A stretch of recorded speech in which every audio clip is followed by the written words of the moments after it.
அதிகாரம் 4.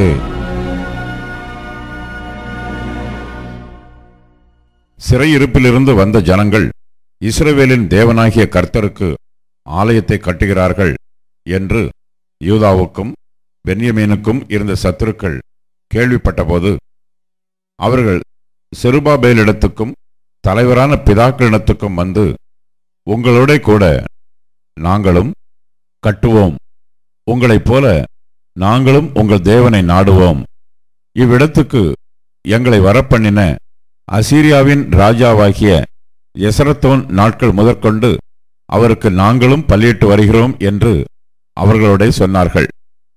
அதற்கு செருபாபேலும் யெசுவாவும் இஸ்ரவேலில் மற்றுமுள்ள தலைவரான பிதாக்களும் அவர்களை நோக்கி, எங்கள் தேவனுக்கு ஆலயத்தை கட்டுகிறதற்கு உங்களுக்கும் எங்களுக்கும் சம்பந்தமில்லை. பெர்சியாவின் ராஜாவாகிய கோரேஸ் ராஜா எங்களுக்கு கட்டளையிட்டபடி நாங்களே இஸ்ரவேலின் தேவனாகிய கர்த்தருக்கு அதை கட்டுவோம் என்றார்கள். அதனால் அந்த தேசத்து ஜனங்கள் யூதா ஜனத்தின் கைகளை தளரப் பண்ணி கட்டாதபடிக்கு அவர்களை சங்கடப்படுத்தி, பெர்சியாவின் ராஜாவாகிய கோரேசின் காலம் முழுவதும் தரியு என்னும் பெர்சியா ராஜா அரசாண்ட காலம் மட்டும் அவர்கள் யோசனையை அபத்தமாக்கும்படி அவர்களுக்கு விரோதமாய் ஆலோசனைக்காரருக்கு கைக்கூலி கட்டினார்கள்.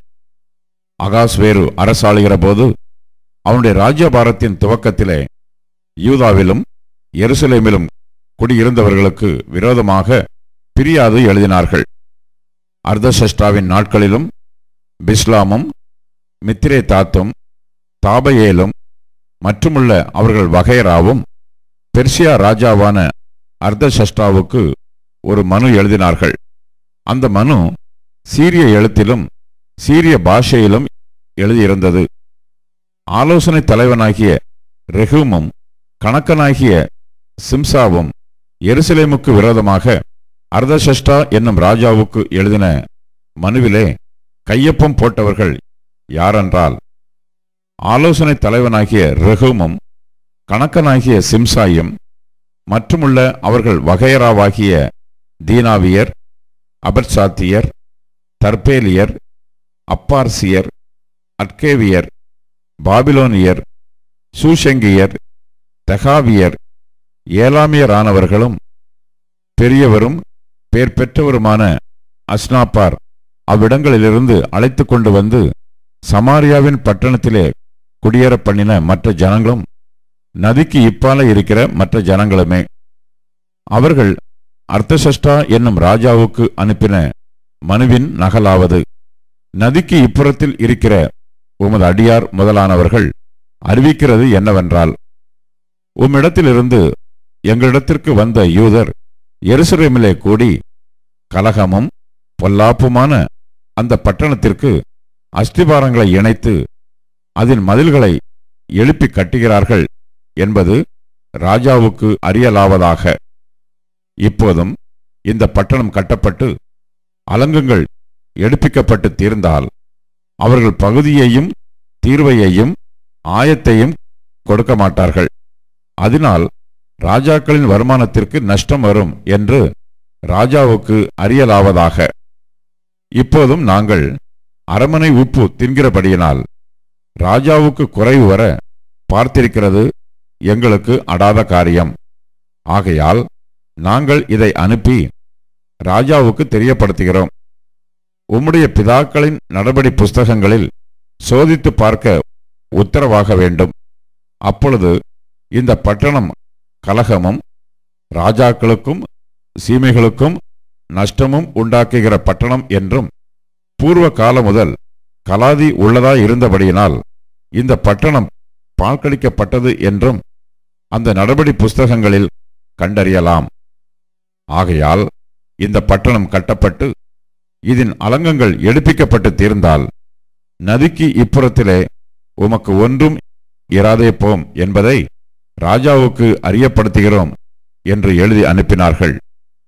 அப்பொழுது ராஜா ஆலோசனை தலைவனாகிய ரெகூமுக்கும் கணக்கனாகிய சிம்சாய்க்கும் சமாரியாவில் குடியிருக்கிற மற்றுமுள்ள அவர்களுடைய வகைராவுக்கும் நதிக்கு அப்புறத்தில் இருக்கிற மற்றவர்களுக்கும் எழுதி அனுப்பின பிரதியுத்தரமாவது, உங்களுக்கு சமாதானம். நீங்கள் அனுப்பின மனு நமது சமூகத்தில் தீர்க்கமாய் வாசிக்கப்பட்டது. நம்முடைய உத்தரவினால் சோதித்து பார்க்கும்போது அந்த பட்டணம் பூர்வ காலம் முதல் ராஜாக்களுக்கு விரோதமாய் எழும்பினது என்றும் அதிலே கலகமும் ராஜ துரோகமும் காணப்பட்டது என்றும் எருசலேமில் வல்லமையுள்ள ராஜாக்கள் இருந்தார்கள் என்றும் அவர்கள் நதிக்கு அப்புறத்தில் இருக்கிற சகல தேசங்களையும் ஆண்டு வந்தார்கள் என்றும் பகுதியும் தீர்வையும் ஆயமும் அவர்களுக்கு செலுத்தப்பட்டது என்றும் தெரிய வருகிறது. இப்பொழுதும் நம்மிடத்திலிருந்து மறு உத்தரவு பிறக்கும் வரையும் அந்த மனிதர் அந்த பட்டணத்தை கட்டாமல் நிறுத்தி வரும்படி கட்டளையிடுங்கள். இதிலே நீங்கள் தவறாதபடி எச்சரிக்கையாயிருங்கள். ராஜாக்களுக்கு நஷ்டமும் சேதமும் வரவேண்டியது என்ன என்று எழுதி அனுப்பினான். ராஜாவாகிய அர்தஷஷ்டாவுடைய உத்தரவின் நகல் ரெஹூமுக்கும் கணக்கனாகிய சிம்சாயிக்கும் அவர்கள் வகைராவுக்கு முன்பாக வாசிக்கப்பட்ட போது அவர்கள் தீவிரத்துடனே எருசலேமில் இருக்கிற யூதரிடத்திற்கு போய் பலவந்தத்தோடும் கட்டாயத்தோடும் அவர்களை வேலை செய்யாதபடிக்கு நிறுத்தி போட்டார்கள். அப்பொழுது எருசலேமில் உள்ள தேவனுடைய ஆலயத்தின் வேலை தடைப்பட்டு பெர்சியாவின் ராஜாவாகிய தரியு ராஜ்யபாரம் பண்ணின 2ஆம் வருஷம் மட்டும் நிறுத்தப்பட்டிருந்தது.